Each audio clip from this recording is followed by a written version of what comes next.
Welcome to another episode of Control Vocabularies, where we talk content strategy, taxonomy, and all the invisible systems that make or break the user experience. I'm your host, Abdul Fattah Ismail, and today we're diving into one of the most misunderstood yet mission-critical elements of enterprise content, controlled vocabularies. Joining me is Saj Hoffman Hussein, a brilliant strategist whose experience spans content design, SEO, taxonomy, and AI consulting. Saj has helped organizations turn chaotic content ecosystems into high-performing, scalable systems through the power of structured language.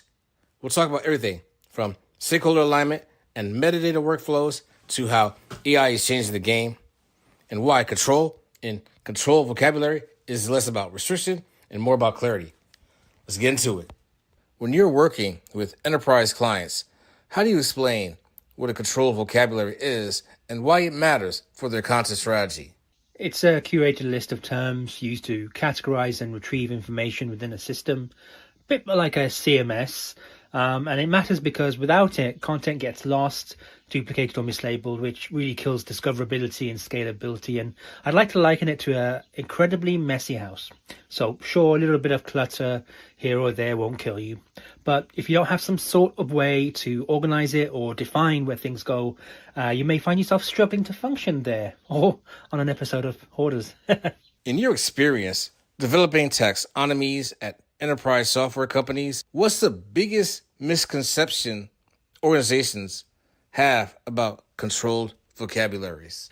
That it's just a technical and tactical exercise, when in reality it's a strategic one where you align teams around shared language to improve clarity, reuse and performance. And you wouldn't expect an orchestra to kind of wing playing a tune, and you need that conductor to add light and shade where it makes sense in the performance. And without a top-level taxonomic vision of where you are, all you're doing is really just following your gut and reacting. You've worked across content strategy, SEO, and UX. How do controlled vocabularies serve differently across these disciplines? And where do they intersect? Well, in a too long didn't read way, content strategy really uses them for consistency and reuse. So, SEO for keyword alignment and UX for labeling and navigation. And they intersect at the point where structure meets semantics, which really helps enable, findability and comprehension. As we move on to the implementation and practical application, walk us through your process.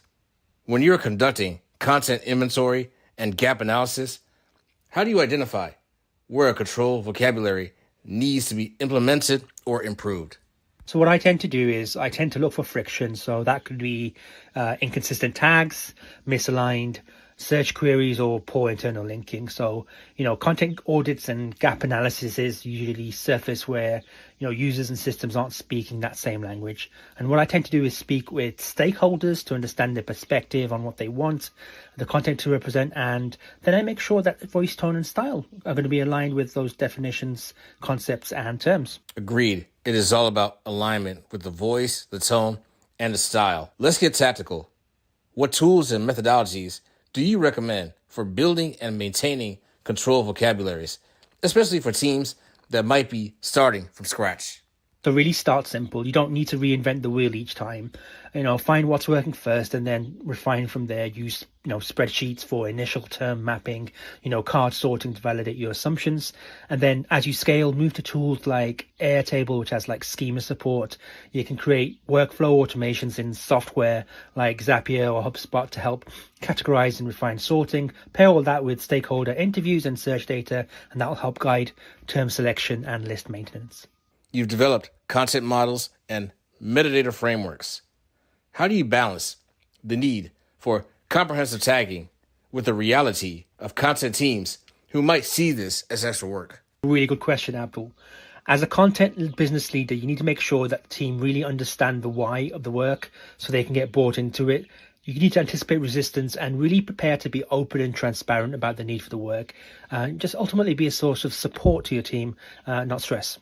Then from a practical perspective, make sure you bake it into workflows, automate where automate wherever possible. Use smart defaults and offer drop-downs instead of free text. And you can integrate tagging into CMS templates as well, so it becomes almost invisible, not burdensome. I'm going to acknowledge this can be a hard slog in terms of work, so make sure that you acknowledge that and celebrate with your team after. Hey, I'm telling you, as a team, we got to acknowledge each other and celebrate. Moving on to business impact and the ROI. From your work on multi-channel growth strategy, can you share how consistent, controlled vocabularies impact SEO performance and content discoverability? They connect your content to searcher intent more precisely. With cleaner metadata, you're going to get consistent tagging. You're going to get more aligned terminology. That's going to improve crawlability, relevance, and internal search accuracy. So what happens as a result is that your content becomes easier to find and access, which generally improves engagement, and it helps promote growth across channels, helping to make raving fans of your content versus complaining visitors. Next question. When you're presenting to stakeholders about investing in controlled vocabulary development, what business case do you make? How do you quantify the value? Look, the standard beige answer to this is, from a lot of folks, is to focus on, efficiency and performance. Faster content production, fewer errors, stronger analytics, and better SEO. It's an operational asset with, measurable ROI.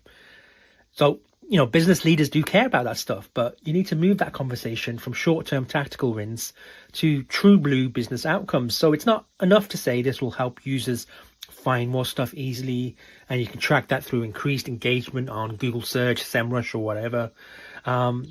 Does it help you index what's working, what to do more of, what to do less of?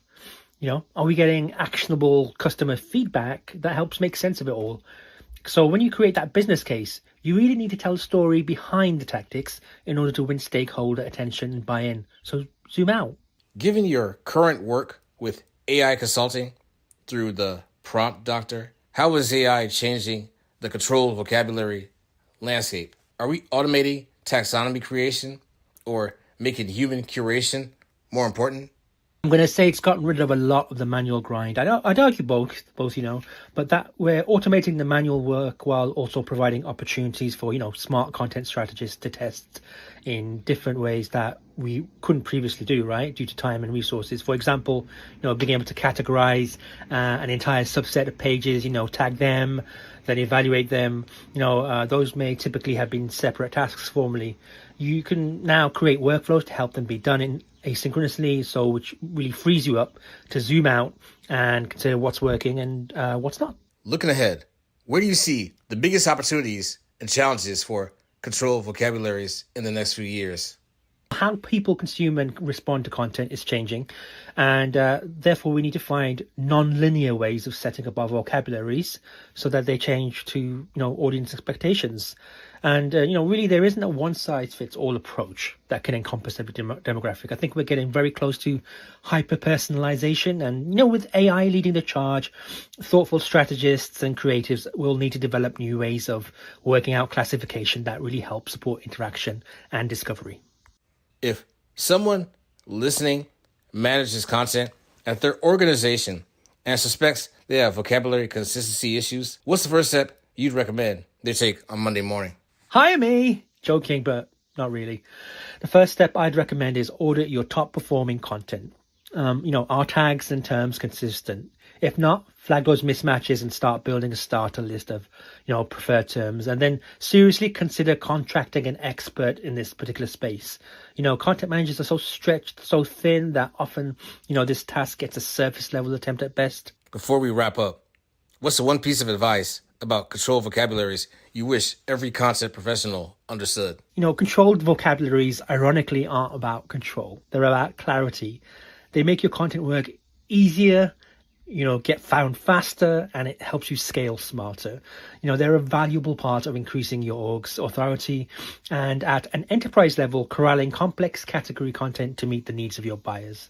That's a wrap on this episode of Controlled Vocabularies. Big ups to Saj Hoffman Hussein for dropping all the knowledge, all the wisdom, from card sorting tips to aligning taxonomies with real business impact. If you like this conversation, be sure to subscribe and leave a review. And if you're more of a visual listener, you can catch this full episode on YouTube. Search for Control Vocabularies with Abdul Fattah Ismail and Saj Hoffman Hussein. Till next time, keep your labels clear, your metadata clean, and your strategy scalable. We out.